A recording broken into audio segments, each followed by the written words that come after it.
Hey guys, welcome to our YouTube channel Study Regna. Today we'll discuss about BSc Honors Mathematics Semester 2. Here is the syllabus. अब हम बात कर रहे हैं unit 1 की limits. सबसे पहले हम बात कर लेते हैं limits of a function. Limits of a function की डेफिनेशन है कि let A be the subset of R, a point C belonging in R is a cluster point of A if for every delta positive there exists one point x in A such that mod of x minus C is less than delta and x is not equal to C. ठीक।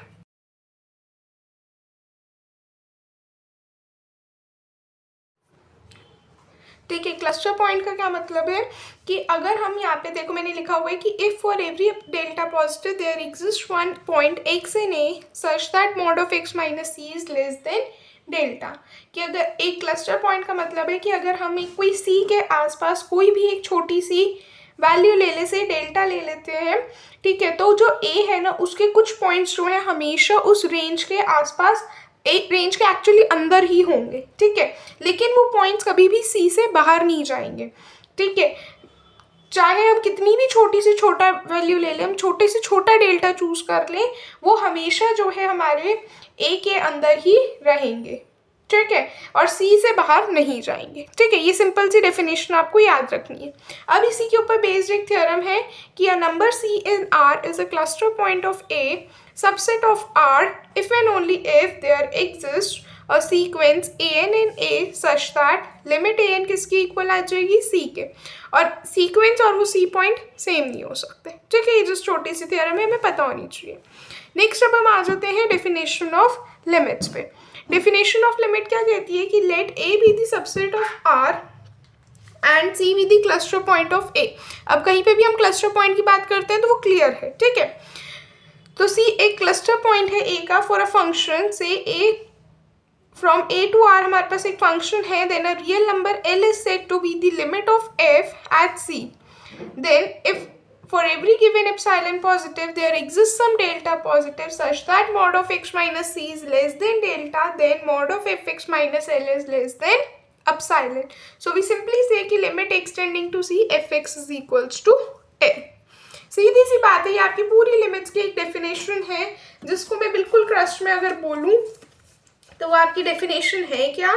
Definition आपकी सिर्फ इतनी सी है कि आपको इतना याद रखना है कि आपके पास हमेशा जो है ना एक एप्सिलॉन पॉजिटिव गिवन होगा, उसके लिए यहाँ पे जो है एक डेल्टा पॉजिटिव एग्जिस्ट करना चाहिए such that mod of f x minus L should be less than epsilon. कब होनी चाहिए condition true? Whenever mod of x minus c should be less than delta. ठीक है, mod of x minus c delta से छोटे होने चाहिए। ये डेफिनेशन बहुत इंपॉर्टेंट है, इसको हम बोलते हैं डेफिनेशन ऑफ लिमिट्स।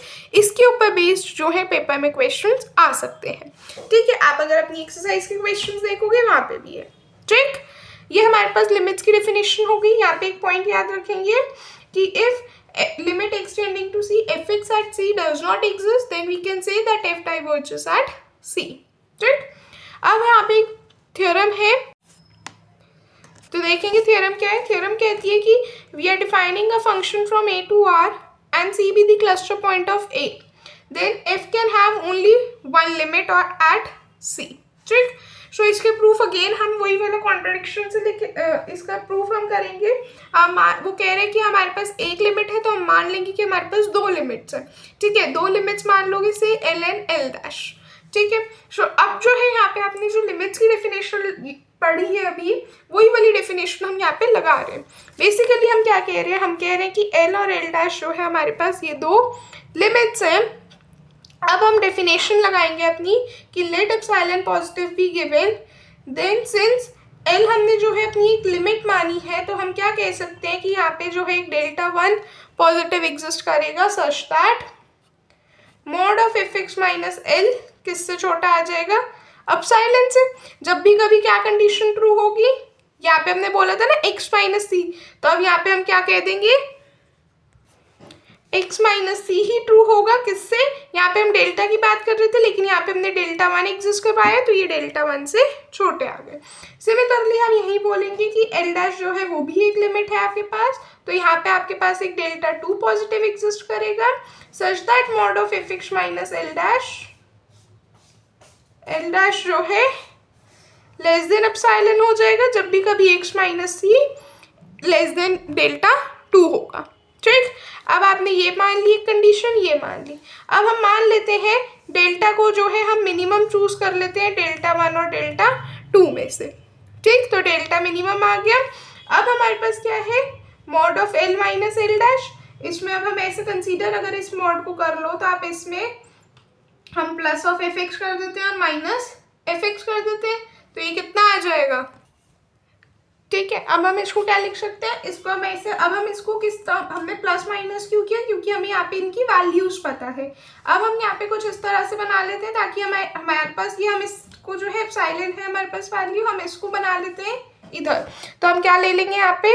एक आ जाएगा bracket F x minus L, minus होगा ना, माइनस एफ एक्स नहीं, ठीक, तो एफ एक्स माइनस एल आ जाएगा और यहाँ से ये आ जाएगा हमारे पास plus F x minus L dash.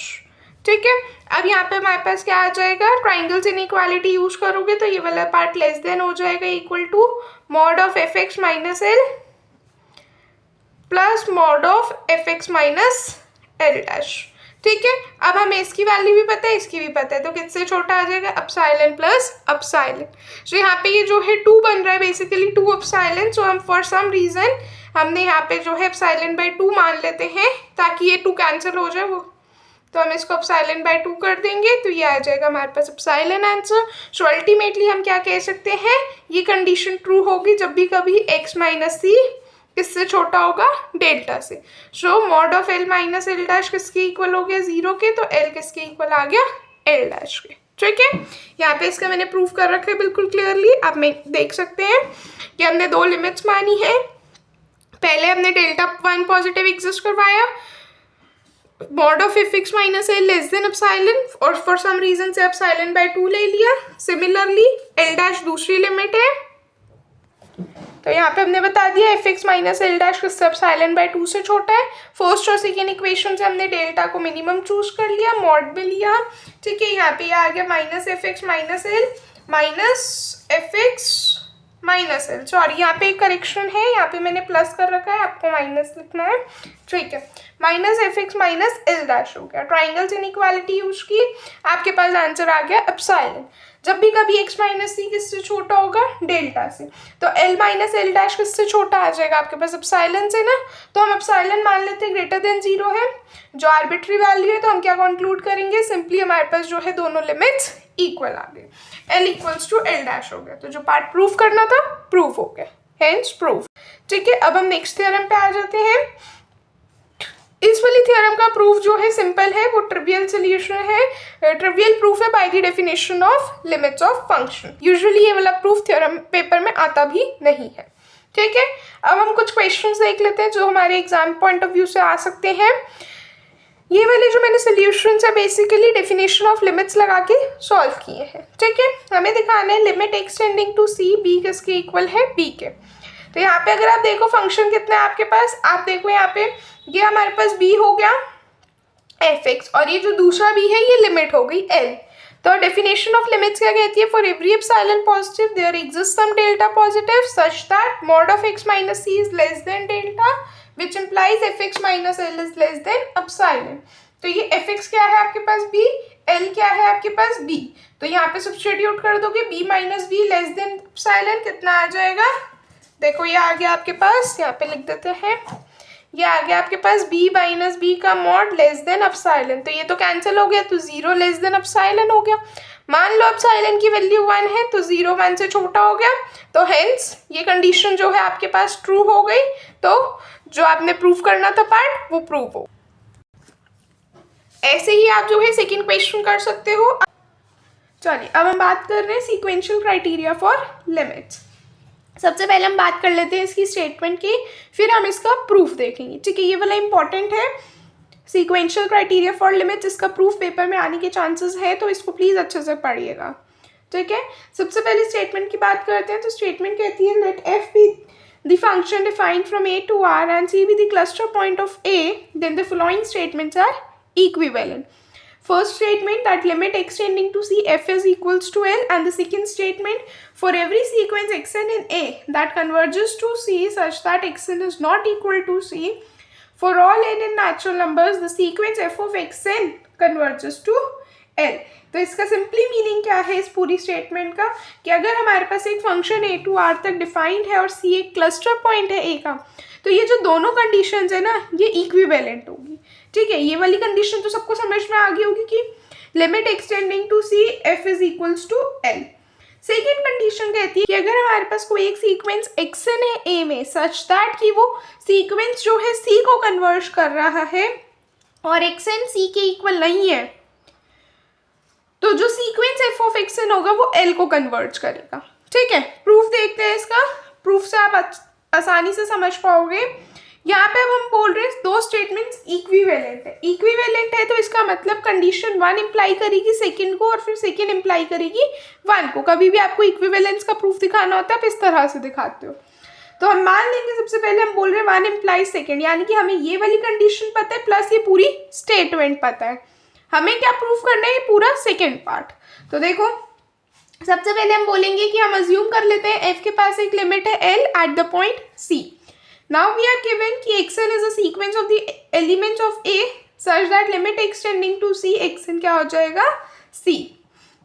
अब हमें क्या दिखाना है कि f of xn जो है वो किस पे कन्वर्ज कर रहा है, L पे. तो simply by the definition of limits of function हम कह सकते हैं कि for every epsilon positive there exist some delta positive such that mod of f x minus L is less than epsilon whenever mod of x minus c is less than delta, where x belongs in A.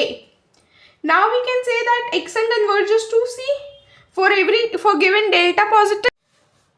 Since xn converges to C, then there exists some kn natural numbers such that mod of xn minus C किससे छोटा है, delta से. उन सारे n के लिए जो k से बड़े हैं, so by the definition of limits of function हम क्या कह सकते हैं, mod of f of xn minus L is less than epsilon whenever mod of x minus c is less than delta for every n which is greater than equal to k.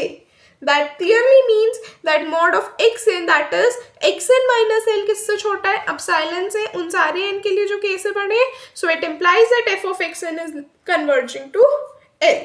यही हमें show करना था. अब हम बोल रहे हैं कि second implies 1, यानी कि अब हमें पता है कि सेकेंड स्टेटमेंट हमें गिवन है और जो इनिशियल स्टेटमेंट थी वो गिवन है. हमें जो है फर्स्ट को प्रूव करना है. कैसे प्रूव करेंगे, हम मान लेंगे कि इस फंक्शन के पास कोई लिमिट नहीं है जब भी एक्स अप्रोच कर रहा है या क्लोज है सी के. ठीक, दैट मीन्स आप जो है अपनी लिमिट्स ऑफ फंक्शन की डेफिनेशन को वायलेट कर रहे हो, यानी कि आप कह रहे हो कि mod of f x minus L किससे बड़ा हो जाएगा, एप्सिलॉन से. हम कॉन्ट्राडिक्शन से इस चीज को प्रूव कर रहे हैं. सिंस जो लिमिट एफ एक्स है वो एग्जिस्ट नहीं कर रही, so for every epsilon neighborhood of L, no matter whatever delta we choose, such that x delta is in A intersection V delta C, यानी कि आपके इस नेबरहुड में होगा. लेकिन अगर आप देखो f of x delta वो किस में नहीं है, नेबरहुड ऑफ L में नहीं है. तो इसका मतलब हम कह सकते हैं कि for every n in natural numbers अगर हम कंसीडर कर लें कि delta is equals to 1/n neighbourhood of C such that mod of xn minus C किससे छोटा हो जाए, 1/n से. उन सारे n के लिए for all n, then we can say xn converges to C. But f of xn किस में बिलोंग नहीं कर रहा, v एप्सिलॉन 1/n में नहीं बिलोंग कर रहा. तो इसका मतलब एफ एक्स माइनस एल किससे बड़ा हो रहा है, एप्सिलॉन से. Thus function does not converges to L, which is a contradiction. तो our assumption was wrong. Thus what we need to prove is proved. ठीक है, जो हमें दिखाना था वो प्रूव हो गया. ठीक है, सो बेसिकली हमने जो है दोनों ही उसमें प्रूव करने के लिए हमने लिमिट्स ऑफ फंक्शन की डेफिनेशन को यूज किया है. डेफिनेशन आपको अच्छे से आनी चाहिए और आप इजीली कर सकते हो. ठीक है, नेक्स्ट टॉपिक पे आ जाते हैं जो कि है डाइवर्जेंस क्राइटेरिया. चलिए अब हम बात कर रहे हैं डाइवर्जेंस क्राइटेरिया की। डाइवर्जेंस क्राइटेरिया के ऊपर बेस्ड क्वेश्चंस आने के चांसेस रहते हैं, इसे अलग से नहीं मेंशन होता है कि आपको उसको यूज करना है, बट ये कई बार आपको क्वेश्चंस कुछ ऐसे मिलेंगे वहाँ पे आप जो है डायरेक्टली डाइवर्जेंस क्राइटेरिया को यूज करके ना अपना क्वेश्चन इजीली सॉल्व कर सकते हो। ठीक है, जैसे अभी हम आगे भी डिस्कस करेंगे क्वेश्चंस, वहाँ पे आपको लिखा होगा कि show that this limit does not exist, तो उन टाइप के क्वेश्चंस के लिए ना हम कोशिश करते हैं कि हम डाइवर्जेंस क्राइटेरिया से करें। ठीक है, तो सबसे पहले इसकी स्टेटमेंट देख लेंगे। Let A be the subset of R and let F be the function defined from A to R and C be in R a cluster point of A. So if L belongs to R, then F does not have limit L at C if and only if there is a sequence xn in A with xn not equal to C for every n in natural numbers such that the sequence xn converges to C, but the sequence f of xn does not converge to L.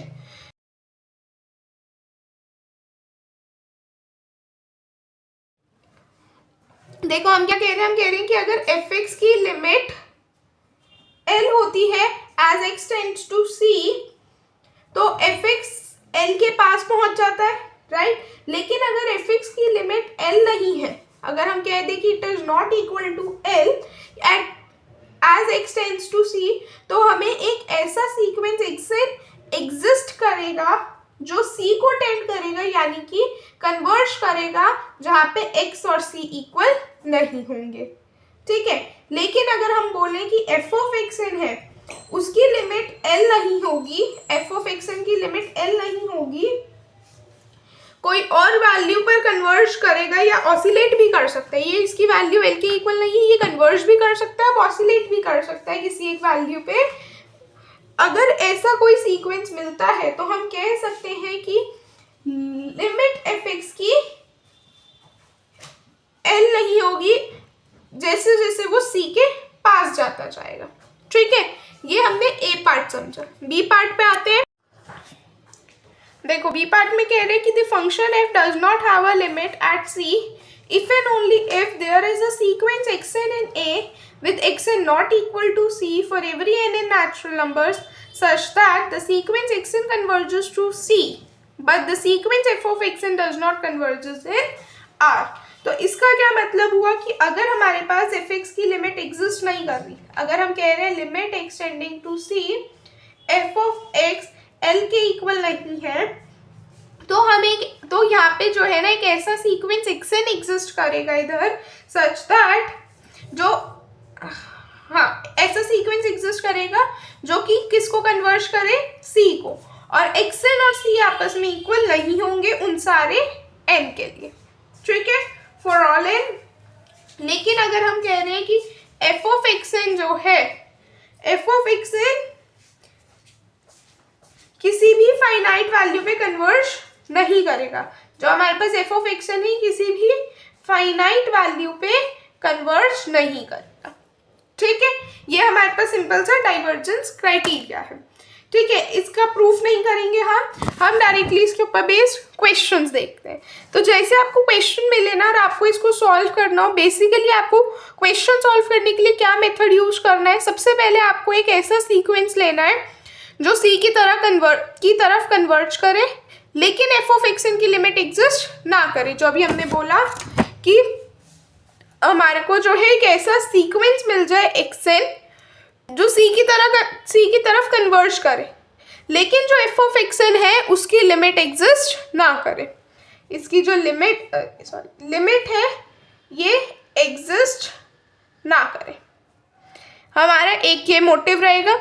और दूसरी बात कि अगर कोई हमें ऐसा F action मिल जाता है जिसका जो एक रियल नंबर पर कन्वर्ज नहीं करता, तो फंक्शन की लिमिट एग्जिस्ट नहीं करेगी। ठीक है, तो बेसिकली इतना ही याद रखना है आपको कि आपको एक ऐसा सीक्वेंस मिल जाए जो C की तरफ कन्वर्ज करे लेकिन एफ ऑफ एक्सन जो है उसकी लिमिट एग्जिस्ट ना करे। सीधा क्वेश्चन देखते हैं। हमें दिखाना है कि show that limit x tending to C 1/x does not exist in R। तो हम यहाँ पे जो है एक सीक्वेंस कंसीडर कर रहे हैं 1/x। कोई भी ऐसा सीक्वेंस एग्जिस्ट कर जाए जो हमारा कन्वर्ज कर रहा है C पे, तो हम डाइवर्जेंस क्राइटेरिया को यूज कर सकते हैं। तो इन टाइप के क्वेश्चंस में हमें बेसिकली एक ऐसा सीक्वेंस ढूंढना होता है। तो हमने यहाँ पे एक 1/n सीक्वेंस ढूंढा जहाँ पे n नेचुरल नंबर्स में है। अब xn का एक्चुअली अगर आप देखो 1/n है तो ये क्या होगा sequence 1, 1/2, 1/3, 1/4 and up to 1/n। और ये xn जो है किसको कन्वर्ज करेगा, 0 को।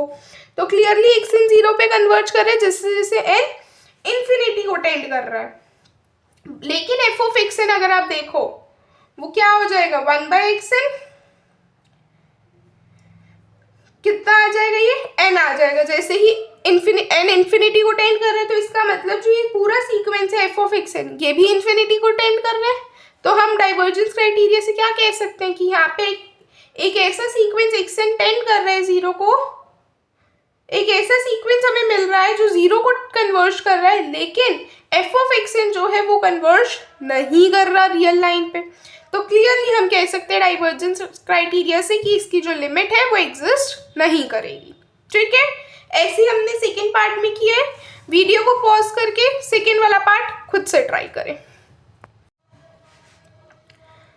सो आई होप आप लोगों ने ये सेकेंड वाला क्वेश्चन ट्राई किया होगा। इसमें कह रहे हैं कि limit extending to 0 positive 1/x² for every x positive does not exist. अब हम फिर से एक ऐसा सीक्वेंस ढूंढेंगे जो 0 पे कन्वर्ज कर रहा है, लेकिन उस पे अगर हम एफ ऑफ xn करें तो वो कन्वर्ज नहीं करना चाहिए, वो एग्जिस्ट नहीं करना चाहिए। ठीक है, तो अगर हम देखें यहाँ पे हमने एक सीक्वेंस निकाला हमने एक सीक्वेंस xn निकाला such that xn converges to 0 positive as n tends to infinity. Again हमने सेम सीक्वेंस ले लिया 1/n जहाँ पे n नेचुरल्स में है। तो क्लियरली xn किसको कन्वर्ज कर रहे हैं, 0 को, जैसे ही n इन्फिनिटी को टेंड कर रहे हैं। लेकिन अगर आप एफ ऑफ xn देखो वो क्या आ जाएगा आपके पास, n² और n² किसको टेंड कर रहा है, इन्फिनिटी को। तो क्लियरली हम क्या कह सकते हैं, f of xn tends to infinity. So again using the divergence criteria there exists a sequence xn that converges to 0 but f of xn does not converges to, या हम simply कह सकते हैं but the f of xn does not exist. So, then the function does not converges to the finite real number at x equals to 0. So clearly its limit does not exist. ठीक है, so basically आपको जो है divergence criteria से question solve करना है या कोई क्वेश्चन इस टाइप का आता है तो आप जो है डाइवर्जेंस क्राइटेरिया लगा सकते हो। आपको एक ऐसा सीक्वेंस ढूंढना है जो किसको कन्वर्ज करे, 0 को, लेकिन एफ ऑफ xn जो है उसकी लिमिट एग्जिस्ट ना करे। ठीक है, सो आई होप आपको आज का लेक्चर पसंद आया होगा। स्टिल कोई डाउट्स आप कमेंट सेक्शन में पूछ सकते हैं। नेक्स्ट टॉपिक के लिए बने रहे, तब तक के लिए चैनल को लाइक करें, शेयर करें और सब्सक्राइब करें। Thank you everyone.